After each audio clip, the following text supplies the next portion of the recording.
মাসরুজ্জামান। সংবাদপত্রের শিরোনামকে ঘিরে চলমান পরিস্থিতি নিয়ে আলোচনার জন্য আজ আমাদের সঙ্গে রয়েছেন সাংবাদিক, গবেষক এবং বিশ্ববিদ্যালয় শিক্ষক আফসান চৌধুরী। আমরা স্বাগত জানাচ্ছি। ধন্যবাদ। তো প্রথমে সংবাদপত্রের শিরোনামগুলো দেখি, তারপরে আলোচনা শুরু করছি। দৈনিক ইত্তেফাক, বৃত্তিপ্রাপ্তদের কাছ থেকেও টিউশন ফি আদায়, নির্দেশ মানছে না অনেক নামী স্কুল। জিয়া ও তামিমকে ধরতে 40 লাখ টাকা পুরস্কার, গুলশান ও শোলাকিয়া হামলার মাস্টার মাইন্ড এই দুজন।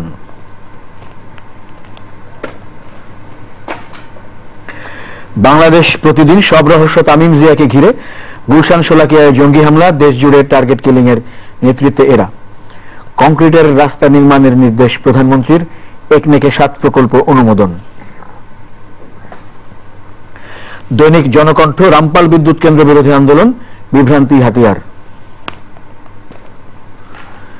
মানব জমিন, জঙ্গি হামলার মাস্টারমাইন্ড, জিয়া তামিমকে ধরিয়ে দিলে পুরস্কার 20 লাখ টাকা, আর্টিজানের কর্মী এখন হকার। আমাদের সময়, ধারাবাহিক হত্যাকাণ্ডে জেএমবির নতুন ভার্সন, পশ্চিমবঙ্গের নাম পাল্টে বঙ্গ বা বাংলা হচ্ছে। জয় জয় দিন, নিখোঁজদের সন্ধানে চিরুনি অভিযান, 80 বছরের বৃদ্ধের শরীরে 4 বছরের শিশু। দৈনিক দিনকাল, আশ্বস্ত হচ্ছেন না বিদেশিরা, বাংলাদেশ ছাড়তে শুরু করেছে কূটনীতিকদের পরিবার ও বিনিয়োগকারীরা। আমাদের অর্থনীতি, নর্থ সাউথ ইউনিভার্সিটিতে নেই কোনো সাংস্কৃতিক কর্মকাণ্ড, জঙ্গি সন্দেহে শাহজালাল বিশ্ববিদ্যালয় শিক্ষার্থী আটক। ভোরের কাগজ, জামায়াতকে এড়িয়ে চলছেন অর্থদাতারা, জঙ্গি অর্থায়নে ফেঁসে যাওয়ার আশঙ্কা। সাজনীর হত্যা মামলায় একজনের ফাঁসি বহাল, খালাস 4। দৈনিক সংগ্রাম, রাজধানীতে বেপরোয়া অবৈধ ব্যবসায়ীরা, জীবাণুমুক্ত পানি জারে ভরলেই হয়ে যায় পিওর ড্রিঙ্কিং ওয়াটার। দৈনিক করতোয়া, আজ প্রধানমন্ত্রীর হজ কার্যক্রমের উদ্বোধন। The Independent, back to back militant attack, bounty declared for masterminds. The Financial Express, businesses fear fallouts from city eviction drive. Jamaat urges Imajuddin to withdraw statement. শিরোনামগুলো দেখলাম সংবাদপত্রের। তো আজও জঙ্গি ইস্যু নিয়েই অভিন্নভাবে প্রধান শিরোনাম হয়েছে। সেখানে একটি ভিন্ন নতুন খবর রয়েছে, সেটি হচ্ছে দুজনকে, একজন বরখাস্ত মেজর জিয়া আর একজন তামিম চৌধুরী নামে আরেক লোক, এই দুজনকে শোলাকিয়া হামলা, হোলি আর্টিজান হামলা এগুলোর মাস্টারমাইন্ড হিসেবে ধরে 20 লাখ টাকা পুরস্কার ঘোষণা করা হয়েছে তাদেরকে ধরিয়ে দেওয়ার জন্য। আমার মনে হয় আপনি যদি হামলার পর থেকে, গুলশান হামলার পর থেকে দেখেন যে পুলিশ অনেক সক্রিয়। এর পূর্বে যে গালিটা দেওয়া হতো পুলিশকে যে কিছুই করে না, সেই তুলনায় কিন্তু পুলিশ করছে। তো যেটা হবে যে পুলিশ বড় সাফল্যটা হচ্ছে যে শোলাকিয়ার ঘটনার সময় তারা আগেই, ঘটনা ঘটার আগেই হামলা থামাতে পেরেছে, যেটা অবশ্য আইএস বলেনি যেটা তারা করেছে। গুলশানটা সেই দিক থেকে তাদের সবচেয়ে বড় পরাজয়। তো এই দুজনের নাম যে ঘোষণা করা হয়েছে, সেটা তো অবশ্যই মানুষকে জানান দেওয়া হচ্ছে যে পুলিশ এই কাজটার উপরে আছে, কিছুটা হলেও নজরদারি করছে, তারা সক্রিয় রয়েছে। তো এই সংবাদটাই পৌঁছেছে। যে ঘটনায় তারা 8 জঙ্গিকে মিরপুরে মারলো, কল্যাণপুরে মারলো, তাতে যেটা মানুষ যাই ভাবুক না কেন কিভাবে ঘটনাটা ঘটেছে না ঘটেছে, মানুষ দেখেছে যে 8-9 জঙ্গিকে হত্যা করা সম্ভব হয়েছে। এটা কিন্তু একটা সুসংবাদ হিসেবে সমাজে এসছে এবং মানুষের মধ্যে স্বস্তি হয়েছে। বলছে না যে সবার মধ্যে স্বস্তি হয়ে গেছে, তবে একটা জিনিস খেয়াল করতে হবে যে বাংলাদেশের মানুষ কিন্তু অস্বস্তিতে সারা জীবন কাটে, কোনো না কোনো দুর্ভোগ তাদের থাকে। তো এই সংবাদটা যদি বাংলাদেশ সরকার বুঝতে পারতেন, তাহলে আরেকটু যদি তাদের আগানো যেত, আরেকটু যদি নিরাপত্তার ব্যবস্থা করা যেত, তাহলেই সম্ভব।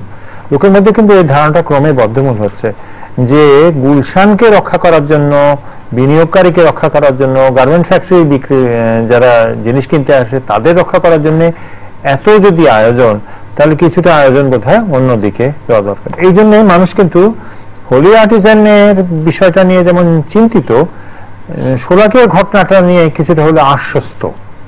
এই দুটো পার্থক্য কিন্তু আমাদের দেখা দরকার। আমার সমাজের মানুষ কিন্তু মনে করছে সাধারণ মানুষকে কোন জায়গায় পুলিশ রক্ষা করছে এটা দেখা দরকার, এবং সেই ক্ষেত্রে শোলাকিয়ার ভূমিকাটা গুরুত্বপূর্ণ।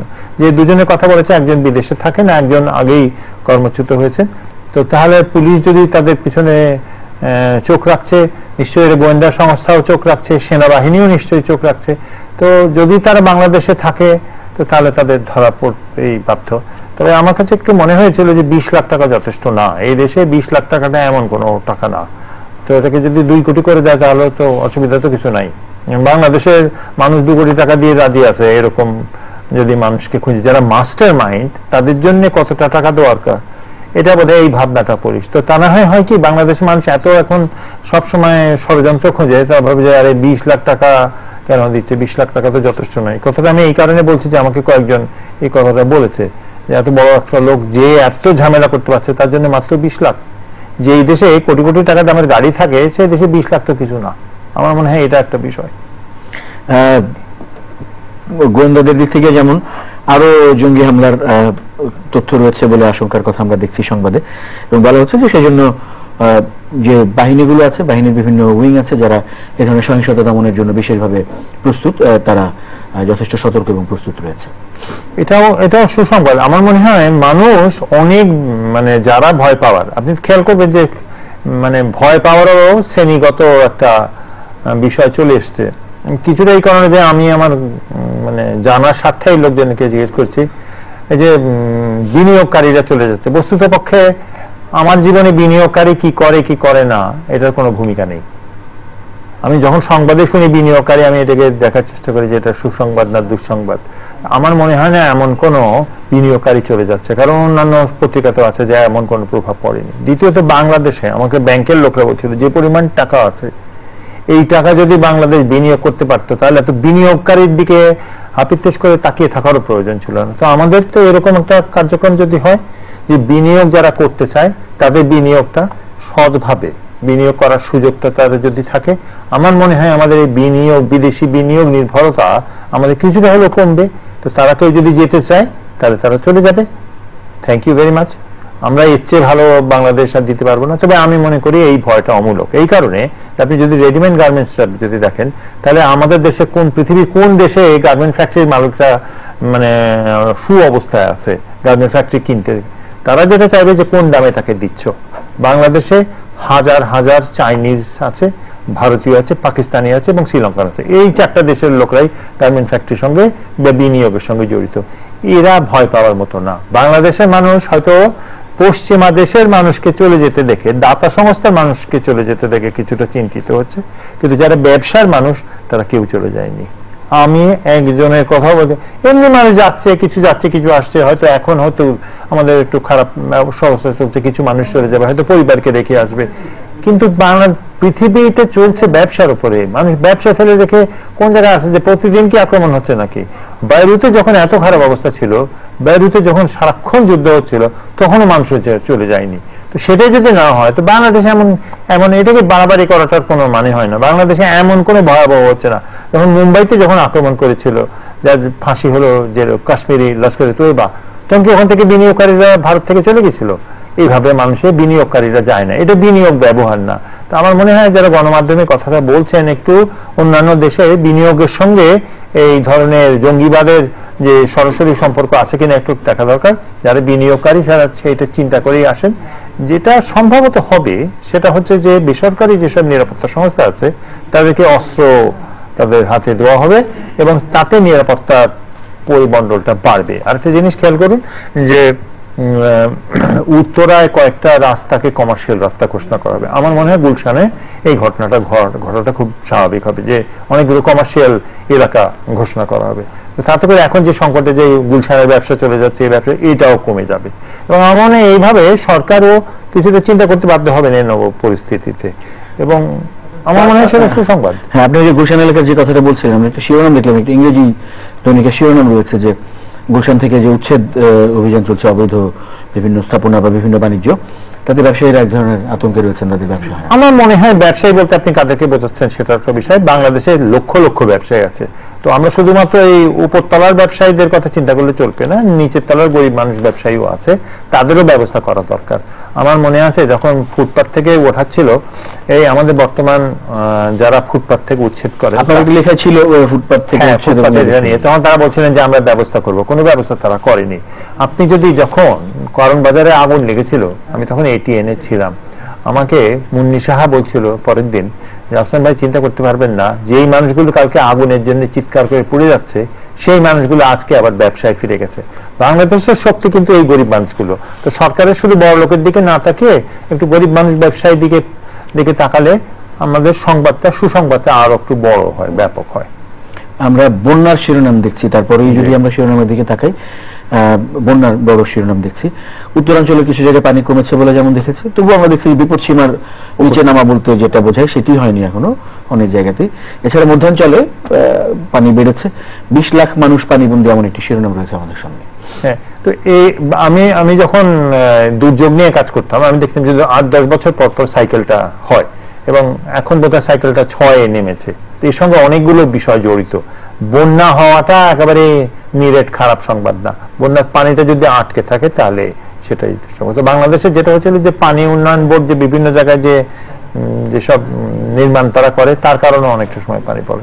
আমরা জাতীয়ভাবে কোনো পরিকল্পনা করছি কিনা। তবে বন্যা আমাদের জীবনে, আবার আমি বলছি, আমি তো বন্যা নিয়ে অনেকটা সময় কাজ করেছি। এটা খুব কষ্টের সময় হয়, খারাপ সময় হয়, কিন্তু মানুষের যদি ফসলে ফেরত যেতে পারে এটাই হচ্ছে মূল সংবাদ। মানুষকে রুজিতে ফেরত যেতে পারবে কিনা এবং সেই রুজিটাতে কত দ্রুত ফেরত যেতে পারবে। আমি 90-এর, আমি আবার বোধহয় আপনার অনুষ্ঠানে আপনাকে বলেছিলাম যে 90-এর আমি সাইক্লোনের সময় ছিলাম। আমি দেখেছি কি সহজে কয়েক মাসের মধ্যে মানুষ কিন্তু স্বাভাবিক জীবনে ফিরত। আমাদের জীবন থেকে চাওয়া আকাঙ্ক্ষা অনেক কম বলেই আমরা এটা সম্ভব।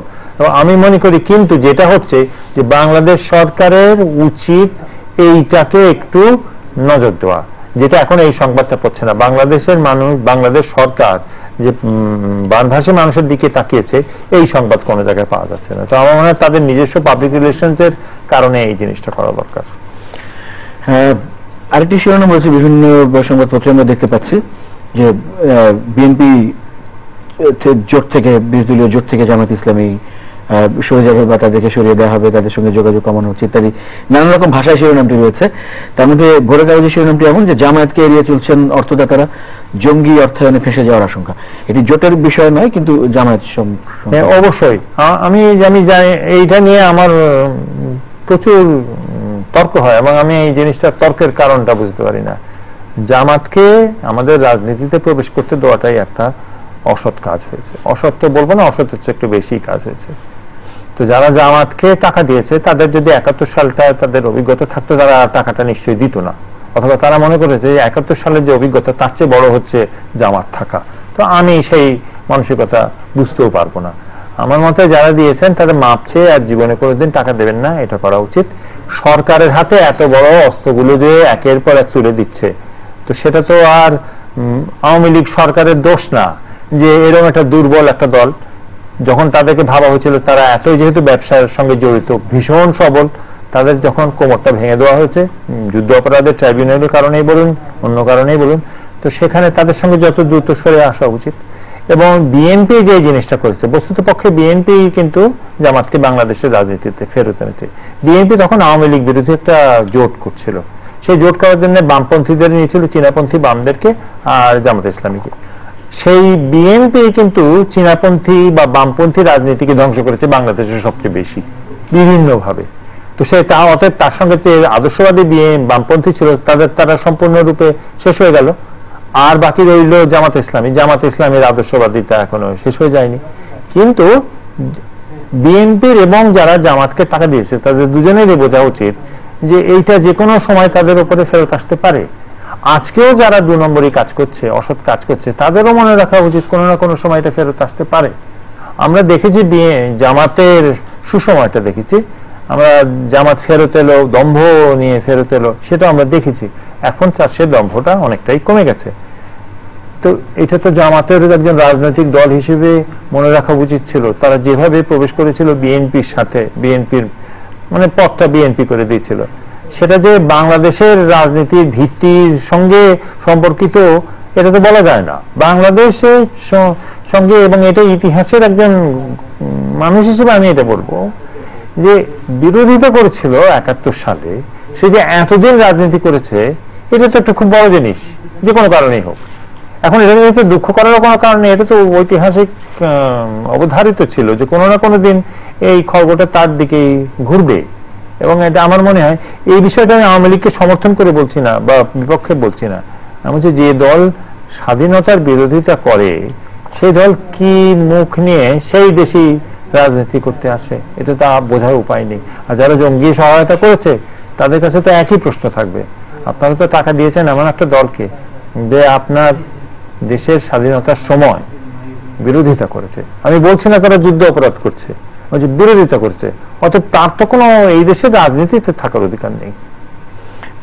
কিন্তু জোটে থাকার না থাকা নিয়ে, কেননা এটির প্রেক্ষাপট ছিল আসলে সাম্প্রতিক তবে আওয়ামী লীগের যে বিএনপির যে অবস্থাটা হয়েছে এটা একটা, আমি এটা নিয়ে লিখেওছি যে এটা মনে হয় বাস্তবতা বর্জিত একটা দল যদি হয়, এটা খুব দুঃখজনক যে এরকম একটা দল সবল হয়েছিল, বড় হয়েছিল, সেই দলটা একেবারে মিলিয়ে যাচ্ছে।